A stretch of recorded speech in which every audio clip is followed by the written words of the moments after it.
Vous êtes au 20h sur Espace TV, plaisir de vous informer. Bonsoir, à la une de l'actualité. Le taux de contamination au Covid-19 est passé de 2 à 3% en Guinée. Le désintéressement des mesures barrières serait la cause. La NSS rappelle à l'ordre et invite à la vaccination. À quand les examens nationaux des propositions de calendrier sont faites et devraient être connues ce jeudi. Une annonce du ministère de l'Éducation nationale et de l'alphabétisation. Et puis interdiction d'importation de véhicules de plus de 13 ans. La décision devrait entrer en vigueur au mois de juillet prochain. Une pilule qui a du mal à passer chez les importateurs de véhicules en Guinée.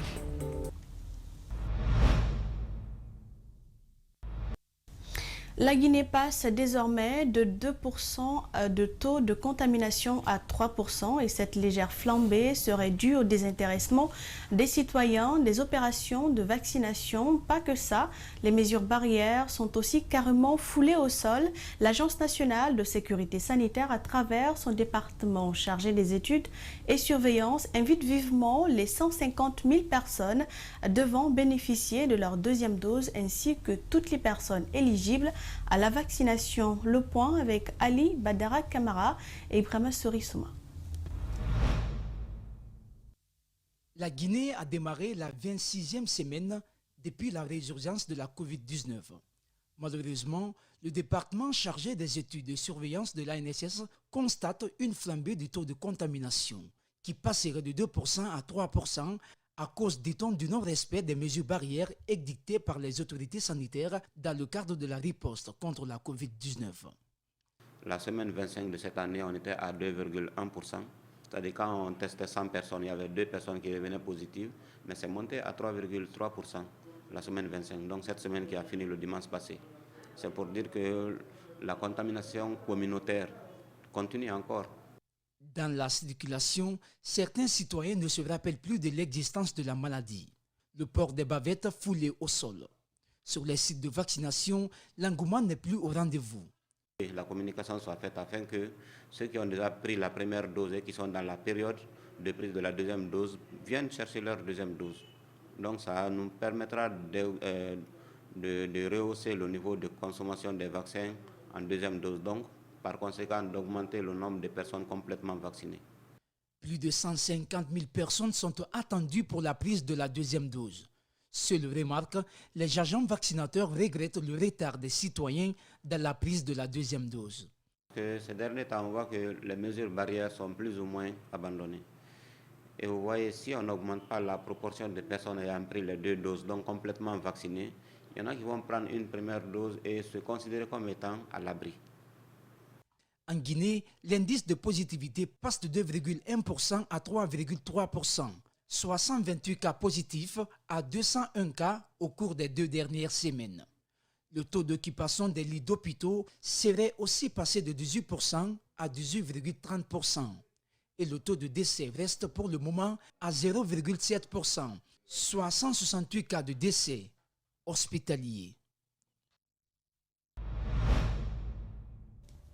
De la santé à l'éducation, des propositions de calendrier pour les examens de fin d'année sont faites et elles devraient être connues ce jeudi. Des propositions sont prises pour que les examens se tiennent en ce mois de juillet, rassure le porte-parole du ministère de l'Éducation nationale et de l'alphabétisation, Mamadou Kalisso et Mamadou Aliouba pour le reportage. Le ministère de l'Éducation nationale et de l'alphabétisation est prêt à organiser les examens de fin d'année. Selon son porte-parole, les listes des candidats sont prêtes. Celles des correcteurs et surveillants sont en cours de traitement. Des propositions d'agenda sont faites et soumises au gouvernement. Elles seront examinées en conseil interministériel ce mardi. Les calendriers des examens devraient être connus dès jeudi prochain. Ce qui est important par contre, c'est que tout le monde retienne que les examens auront bel et bien lieu en ce mois de juillet. Je crois que c'est le plus important. Les cours ont démarré cette année avec 3 mois de retard à cause du coronavirus. Récemment, une inspection du MENA s'est rendue à l'intérieur du pays pour faire le constat sur l'évolution des programmes. Le rapport de cette mission indique que les programmes sont achevés et les sujets seront choisis de façon conséquente, prévient Ansa Diawara. Ce que je peux vous dire, Nous sommes fin prêts et on dit aux candidats de se préparer parce que ne passeront que les meilleurs. Des dispositions sont prises pour le respect des gestes barrières. Le porte-parole du MENA rappelle que le slogan Tolérance zéro est toujours d'actualité. 2 surveillants par salle et un candidat par table banc. Ce qui veut dire que le téléphone est formellement interdit. Ce qui veut dire que la documentation, en tout cas, tout phénomène de fraude est complètement interdit et puni. C'est en marge du Conseil ordinaire des ministres du jeudi dernier que le président de la République a instruit les ministres concernés à prendre des dispositions pour l'organisation de ces examens en ce mois de juillet. La question de la reprise des manifestations de rue par l'Union des forces démocratiques de Guinée continue de faire débat dans la cité, bien que la direction de l'UFDG n'ait pas encore répondu aux souhaits émis par les jeunes du parti. La société civile tire la sonnette d'alarme et invite ce parti à revenir autour de la table pour éviter un renversement de situation. André Moussimilimono et Aboubakar Keke-Bangoura ont rencontré quelques acteurs de la société civile. Suivait. Ils veulent que les manifestations politiques de l'UFDG reprennent. Faut-il craindre que ces images reviennent dans le pays? En tout cas, la question de la reprise des manifestations est déjà sur la table de l'UFDG. Les acteurs de la société civile reconnaissent le droit de manifester à tout citoyen. Mais ils soutiennent par ailleurs que le moment est inopportun. Nous ne pouvons pas les empêcher quand même de manifester parce que c'est la loi qui la précise. Mais ce que nous pouvons faire, c'est de faire des plaidoyers afin de donner la chance vraiment à l'aboutissement du dialogue social. Et vu que notre pays, à l'instar de tous les pays du monde, sont en train de traverser une grave crise sanitaire, une pandémie qui a endeuillé des millions de personnes à travers le monde entier. Faut-il aller dans une manifestation aujourd'hui? Selon ces acteurs de la société civile, les manifestations de rue que la Guinée a connues ces dernières années se sont toutes soldées par des morts d'hommes, raison pour laquelle ils expriment toutes leurs craintes. Mais si vous voyez aujourd'hui que nous avons tous la crainte au ventre de l'organisation des manifestations, parce que nous connaissons les conséquences, puisque ça va aboutir à la perte des vies humaines, ça va aboutir à des dégâts matériels très importants. Ils invitent par ailleurs l'UFDG à revenir au dialogue pour le bien de l'ensemble des citoyens et le maintien de la paix. Si les recommandations du dialogue ne sont pas respectées, à ce moment, on peut prendre le pouvoir comme coupable. Mais pour l'instant, comme il y a une volonté politique d'aller au dialogue, alors je pense qu'on doit arrêter cette affaire de manifestation. Nous devons faire en sorte que nous allions vraiment à ce dialogue. Toutes les manifestations, à la fin, on va tous se trouver autour d'une table pour dialoguer. Alors, si on doit terminer par le dialogue, sur la table, pourquoi ne pas commencer par la table, à travers le dialogue?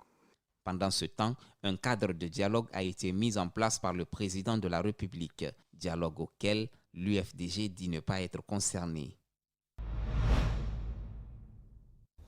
Autre fait de l'actualité, lancement ce mardi à Conakry de la semaine de l'électricité avec pour slogan « L'énergie est notre avenir, économisons-la ». Et cette semaine sera celle des portes ouvertes où les clients seront écoutés et informés sur les réformes de l'EDG Rosaline Goto-Monemou et Yacouba Traoré. Durant cette semaine dédiée, la Société Électricité de Guinée entend se rapprocher de sa clientèle, les écouter, leur expliquer ses contraintes et leur faire part des nouvelles réformes du secteur. C'est une semaine constituée de journées portes ouvertes qui nous permet de nous rapprocher davantage de nos abonnés pour qu'on ait des discussions franches, des débats francs sur les problématiques de la fourniture d'électricité. Le directeur général de l'EDG se félicite du niveau de production de la fourniture d'électricité cette année dans le pays. Cela s'explique par l'engagement des agents et la disponibilité de la fourniture. Je pense qu'aujourd'hui, il est sans embâche que la production, aujourd'hui, elle est vraiment au niveau plus que supérieur. C'est la première année que nous venons de passer en République de Guinée sans grand cri en période d'étiage. On n'a même pas vu la période d'étiage passer. Ça, c'est pour deux raisons. Premièrement, parce que la fourniture elle est vraiment au rendez-vous, mais aussi les équipes de EDG ont ménagé aucun effort pour être au rendez-vous pour les questions de dépannage, pour les questions de prévention de panne de distribution. Mais il y a toujours beaucoup de travail à faire. Le chemin, il est long. Vraiment, c'est toute l'idée de cette semaine. La ministre de l'Énergie réitère l'engagement du gouvernement à accompagner la société EDG afin de pouvoir fournir un service de qualité à la population. Nous savons tous que l'électricité est importante pour tous. Elle est importante pour le développement économique de notre pays, mais aussi elle est importante pour le développement social de notre pays, parce que sans électricité, nous pouvons dire que rien ne pourra se faire.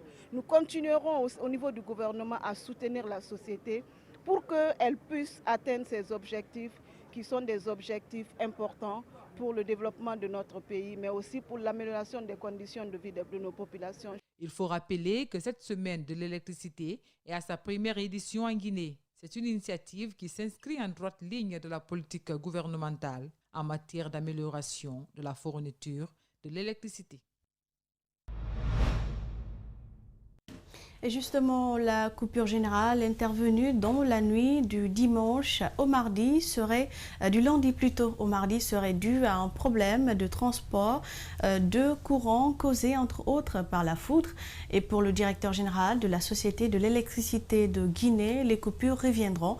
L'une des raisons de l'organisation de cette semaine de l'EDG. Suivez. Oui, hier, il y a eu une coupure générale. Elle a été due par le déclenchement de la ligne qui relie la source de production de Kaleta et de Swapiti au poste de Manéa. Alors, encore une fois, côté production, il n'y avait aucun problème, il y a le courant, mais on a eu un problème de distribution, de transport de ce courant, parce qu'il y a eu la foudre.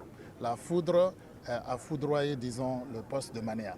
Et il y a eu ce qu'on appelle en électricité déclenchement. Ce déclenchement, c'est un phénomène normal.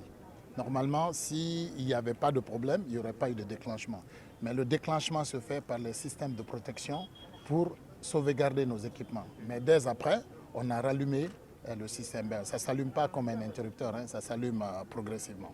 Les coupures vont venir, comme je vous dis, c'est ça l'objectif. Donc on va se retrouver au cours de cette semaine. Nous aurons l'opportunité d'expliquer à cette même population comment le système y marche. Encore une fois, hier, il n'y avait aucun problème de production. On a eu la production, le courant était là, mais on n'était pas à même de transporter ce courant, encore moins le distribuer chez les consommateurs. Donc c'est une situation que nous-mêmes, nous ne voulons pas, parce que cette énergie qui est produite, mais qui n'est pas distribuée, nous coûte de l'argent. Et malheureusement, on ne peut pas la revendre parce que, voilà, comme vous savez, l'électricité ne se conserve pas. Ouverture ce mardi à Conakry du premier conseil d'administration d'Aficon, entendez agence de financement des communes de Conakry. Les échanges s'étendront sur 2 jours à compter de ce mardi et il consiste à faire l'analyse et la validation des travaux sur les programmes au développement socio-économique du pays. Le compte-rendu de Diena Bangora et Ibrahima Souma. Suivez. L'ouverture de cette session a commencé par un hommage rendu au président de la République pour son implication personnelle dans l'organisation de cette première session ordinaire du Conseil d'administration. Le mérite est revenu également au Premier ministre et au ministre de l'Administration du territoire et de la décentralisation. Pour cette première journée, il s'agit d'établir des programmes liés aux différentes communes du pays qui seront analysés et validés. L'occasion qui nous est offerte aujourd'hui résulte de la vision du chef de l'État de faire les communes et de la ville de Conakry un territoire viable, compétitif et porteur de développement durable. La mission de l'agence, encore une fois, est de donner corps à cette vision du président de la République en travaillant à la réduction de la pauvreté par l'amélioration de l'offre de services socio-économiques de qualité aux populations de Conakry et en offrant à ces populations un cadre de vie propre sécurisé et où il fait bon vivre. La mise en place de l'AFICON se justifie également par la nécessité de rattraper le retard des communes en matière d'équipement de base d'infrastructures et autres besoins pressants. L'objectif est de donner corps à la vision 2040 qui veut positionner Conakry comme une métropole d'équilibre au niveau de notre sous-région. Tout ce qui concourt à l'amélioration du cadre de vie sera pris en compte par l'Agence de financement des communes de Conakry avec le concours des efforts, martèle le directeur général. Mon engagement pour le développement équitable des communes de Conakry ne suffira aucune ambiguïté. Les différentes actions que je poserai avec mon équipe se feront sur la base d'une vision d'équité, d'harmonisation et d'équilibre. Pour matérialiser le souhait du président professeur Alpha Condé, l'AFICON entend impulser le développement harmonieux et durable des communes et la ville de Conakry en leur donnant une bonne visibilité. Je vous l'annonçais à l'entame, la problématique de l'importation des véhicules en Guinée. Plusieurs mesures ont déjà été envisagées pour choisir l'âge des engins à vendre sur le territoire national. La dernière décision date de décembre 2020 et fait mention des voitures de plus de 13 ans. Elle devrait entrer en vigueur au mois de juillet prochain. L'objectif, selon les autorités, est d'offrir plus de sécurité pour les usagers chez les importateurs de véhicules. La décision n'est pas la bienvenue. Justin Leno et Lamine Silla pour le compte-rendu. Le décret pourrait entrer en vigueur à partir du 15 juillet prochain. Étant donné que la Guinée n'a pas d'usine de fabrication de véhicules, la décision des autorités interdisant l'importation des véhicules de plus de 13 ans est une inquiétude pour les importateurs. On ne peut rien contre l'État. On a fait beaucoup de démarches. Et le dernier courrier, le ministre des Transports, parce que nous relevons du ministère des Transports, a fait un arrêté à partir du 15 juillet. Tout véhicule plus de 13 ans maintenant ne rentre plus en Guinée. Donc c'est ça. Le gouvernement explique sa volonté par des questions environnementales.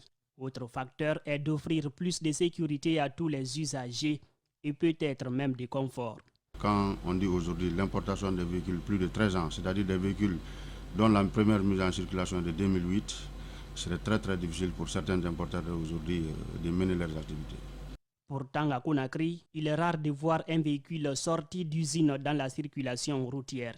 Le pays importe des véhicules de l'Europe appelés Bruxelles ou encore France au Ivoire, dont l'âge varie entre 10 et 30 ans. Nous n'avons pas les moyens nécessaires, financiers, de payer des véhicules qui sont cités dans le nouveau décret. Et nous n'avons pas surtout aussi des clients vraiment qui sont véritablement financièrement assis pour pouvoir payer ces véhicules qui sont indiqués. Le nouveau décret du président Alpha Condé sollicite désormais l'importation des véhicules comme cet autre de la marque Toyota, mis en circulation en 2019 et qui coûte environ 350 millions de francs guinéens. Très compliqué pour les pauvres citoyens. L'État doit garantir d'abord l'infrastructure de transport commun ici en Guinée, contrôle technique ici, et puis dire qu'on peut faire quelque chose à partir de l'extérieur, je ne pense pas que c'est une bonne idée. Le commerce des véhicules emploie bon nombre de Guinéens. C'est d'ailleurs la réalité écrasante dans la majorité des pays non fabricants de véhicules. Le secteur risque de connaître des difficultés majeures. Un reportage de Justin Leno, page noire. Dans cette édition, Elhadj Biro Kanté n'est plus l'un des témoins de l'indépendance de la Guinée et fervent militant du PDG RDA, est décédé ce mardi aux environs de l'heure du matin à l'hôpital militaire de Rabat au Maroc. Bernard Kounouno et Aboubakar Keke Bangoura ont fait un tour dans sa famille biologique et celle politique. Suivez. Il fut l'un des compagnons de l'indépendance et l'un des grands témoins de l'histoire contemporaine de la Guinée. Elhadj Biro Kanté, jusque-là membre actif du PDG RDA, est décédé ce mardi matin au Maroc des suites de maladie. Le défunt était parti au royaume chérifien accompagner son épouse pour des soins. Et c'est pendant son séjour que lui-même a été frappé par un malaise qui l'a emporté. de ce qu'il nous a dit et de ce que nous avons vécu. El Hadj Biro a été de tous les combats, il a été de tous les fronts. Depuis sa rencontre avec le camarade Ahmed Sékou Touré, candidat à la mairie de Beila, jusqu'à 1984. Ex-ambassadeur et plusieurs fois gouverneur de région, le défunt est parti en laissant derrière lui une veuve et une quinzaine d'enfants. Tous regrettent sa disparition. Quand il nous corrigeait, on pensait qu'il était méchant avec nous. C'est quand on a terminé les études qu'on a su qu'il était pour nous un père véridique. Au sein du parti PDG-RDA, le bureau politique s'est très tôt mobilisé ce matin. Une façon de reconnaître la bravoure et l'engagement du défunt pour la Guinée. Nous parlons en tant que PDG-RDA, mais El Hadj Biro est aussi cet homme qui va au-delà du PDG-RDA, qui n'appartient pas à sa famille. C'est le fils digne de la nation et de l'Afrique tout entière. Et nous pensons que le peuple de Guinée, les autorités, ensemble avec le PDG-RDA, nous pouvons bien nous donner la main pour rendre un hommage vraiment mérité à El Hadj Biro Kanté. El Hadj Biro Kanté est décédé à l'âge de 96 ans. Sa disparition laisse un vide au sein de ses compagnons de l'indépendance guinéenne. Paix à son âme, et cette édition prend fin. Merci pour votre attention. Prochain point avec l'actualité à 22h. Prenez soin de vous et bonne soirée.